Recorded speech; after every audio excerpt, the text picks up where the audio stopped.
स्वाति मालीवाल जी की एक वीडियो सामने आई, मुख्यमंत्री आवास के ड्राइंग रूम की वीडियो सामने आई। उस वीडियो को पूरे देश ने देखा। उस वीडियो में स्वाति मालीवाल जी साफ साफ कह रही हैं कि मैंने 112 कॉल कर दिया है और पुलिस आने वाली है। तो उनके अपने शब्दों से ये स्पष्ट है कि जिस समय का वो वीडियो है वो उस समय के बाद का है जहां पर वो क्लेम कर रही हैं कि उनके ऊपर हमला हुआ। लेकिन उस वीडियो को देखकर साफ साफ नजर आ रहा है कि स्वाति मालीवाल जी के ना कपड़े फटे हुए हैं, ना स्वाति मालीवाल जी दर्द से कराह रही हैं, ना स्वाति मालीवाल जी के सर पे चोट लगी हुई है। जो सारी बातें स्वाति मालीवाल जी ने अपनी शिकायत में कही हैं, जो स्वाति मालीवाल जी ने एफआईआर में दर्ज करवाई। अगर आप सब ने ये एफआईआर देखी है जो स्वाति मालीवाल जी ने फाइल करी है, उसमें वो ये कहती हैं कि मुझ पर इतना हमला हुआ कि मैं चल नहीं पा रही थी, कि मैं बेहोशी की हालत में थी, कि मैं बैठ गई, कि मैं लंगड़ा लंगड़ा के चल रही थी, मैं दर्द से कराह रही थी। ये सब स्वाति मालीवाल जी ने अपनी शिकायत में लिखा। लेकिन सीएम रेजिडेंस का गेट का सीसीटीवी का फुटेज ये साफ साफ दिखाता है कि स्वाति मालीवाल जी आराम से, तेज स्पीड से, बिना किसी परेशानी के चल के हाई स्पीड पर बाहर जा रही हैं। बाहर जाके भी वो पुलिस की एक महिला कर्मी को धक्का देती हैं, पुलिस वालों को हड़का रही हैं, अपनी उंगली दिखा रही हैं। ये दिख रहा है कि उन्हें डांट रही हैं। कहीं पर भी स्वाति मालीवाल जी के कपड़े नहीं फटे हुए, कहीं पर भी उनको सिर पर चोट नहीं लगी हुई है। दूर दूर तक वो लंगड़ा कर नहीं चल रही हैं। जब से ये वीडियो सामने आए हैं, जब से ये षड्यंत्र सामने आया है, कई लोग हमसे पूछ रहे हैं कि आप कह रहे हैं ये भारतीय जनता पार्टी का षड्यंत्र है, तो स्वाति मालीवाल जी का भारतीय जनता पार्टी से क्या लेना देना है? इस केस का भारतीय जनता पार्टी से क्या लेना देना है? तो आज मैं इस पूरे मामले का, स्वाति मालीवाल जी का और भारतीय जनता पार्टी का क्या लेना देना है, इसके तार आपस में कैसे जुड़े हुए हैं, इस तार जुड़ने का क्या प्रमाण है, मैं आपके सामने रख रही हूं। नंबर 1, आप सब जानते हैं कि ये भारतीय जनता पार्टी का फॉर्मूला है, एक स्टैंडर्ड ऑपरेटिंग प्रोसीजर है कि वो विपक्ष के नेताओं पर ईडी के केस करते हैं, सीबीआई के केस करते हैं, पुलिस के केस करते हैं, इकोनॉमिक ऑफेंसेस विंग के केस करते हैं, एंटी करप्शन ब्यूरो के केस करते हैं और उस केस के आधार पर धमकियां देकर, स्क्रू टाइट करके उन नेताओं को या तो ब्लैकमेल करते हैं या भारतीय जनता पार्टी में लेके आते हैं। हमने देखा है कि विपक्ष के ऐसे नेताओं की लाइन है जो भारतीय जनता पार्टी में गए हैं, चाहे वो हेमंत बिस्व शर्मा हो, चाहे वो प्रफुल्ल पटेल हो, चाहे वो अजीत पवार हो, जिनके ऊपर केस हुए, जिनका स्क्रू टाइट किया गया और फिर वो भारतीय जनता पार्टी में गए।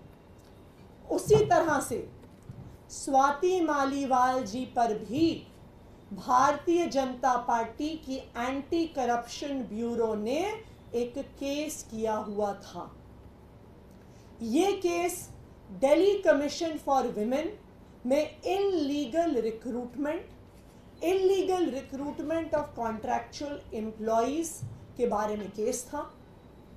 ये केस कई सालों से चल रहा है, इसमें एफआईआर हो गई है, इसमें चार्जशीट हो गई है और अब इस केस में सजा का, कन्विक्शन का समय पास आ रहा है।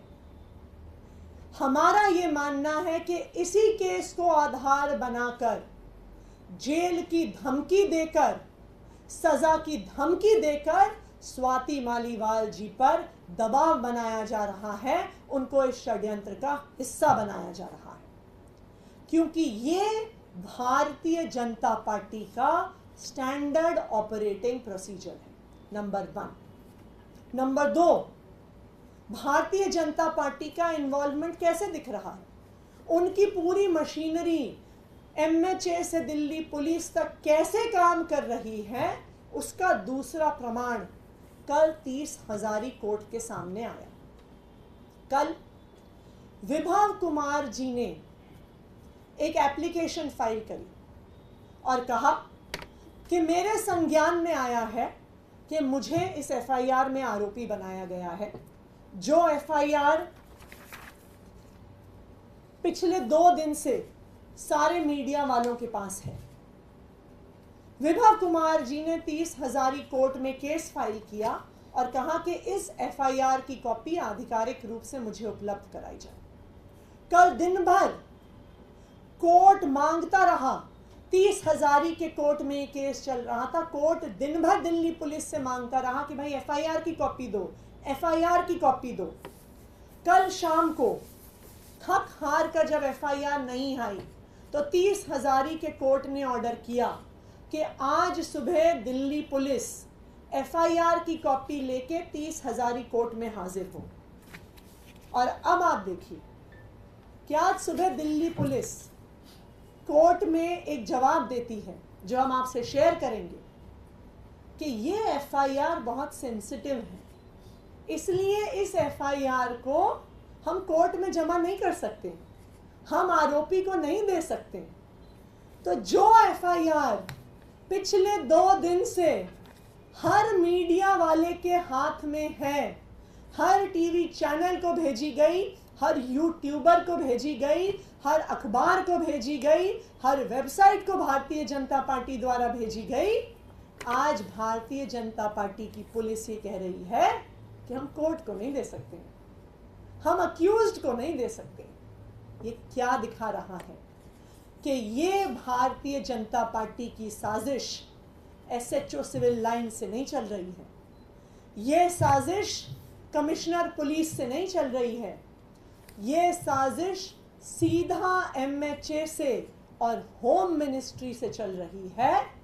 इस केस को सीधा भारतीय जनता पार्टी के हाईएस्ट लेवल से मॉनिटर किया जा रहा है, चाहे वो उस केस को मीडिया में चलाना हो और चाहे ये कहना हो कि हम आरोपी को FIR नहीं देंगे।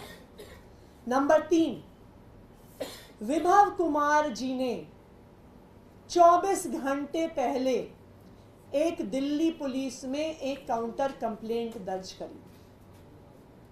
अभी तक विभव कुमार जी की कंप्लेंट के आधार पर दिल्ली पुलिस ने FIR दर्ज नहीं करी। ऐसा कैसे हो गया कि स्वाति मालीवाल जी का जब मुद्दा सामने आता है तो पुलिस वाले खुद उनके घर पहुंच जाते हैं, भारी संख्या में पहुंच जाते हैं, 4-4 घंटे तक उनके यहाँ रहते हैं, 1 घंटे के अंदर FIR फाइल कर देते हैं, 2 घंटे के अंदर मीडिया पे चलवा देते हैं। लेकिन जब विभव कुमार जी कंप्लेंट फाइल करते हैं, ट्रेसपासिंग की कंप्लेंट फाइल करते हैं, सिक्योरिटी ब्रीच की कंप्लेंट फाइल करते हैं, सरकारी अफसरों पर किस तरह से उनको काम करने से रोका गया, उनके साथ धक्का मुक्की हुई, उसकी कंप्लेंट फाइल करते हैं, तो दिल्ली पुलिस चुप है। दिल्ली पुलिस उस पर FIR नहीं कर रही है, दिल्ली पुलिस उस पर जवाब तक नहीं दे रही है। क्यों नहीं दे रही है? क्योंकि दिल्ली पुलिस इस केस पे इन्वेस्टिगेशन नहीं कर रही है। दिल्ली पुलिस सिर्फ और सिर्फ भारतीय जनता पार्टी का एक हथियार बनकर चुनाव से पहले अरविंद केजरीवाल जी पर हमला कर रही है। ये है इस पूरे केस की सच्चाई।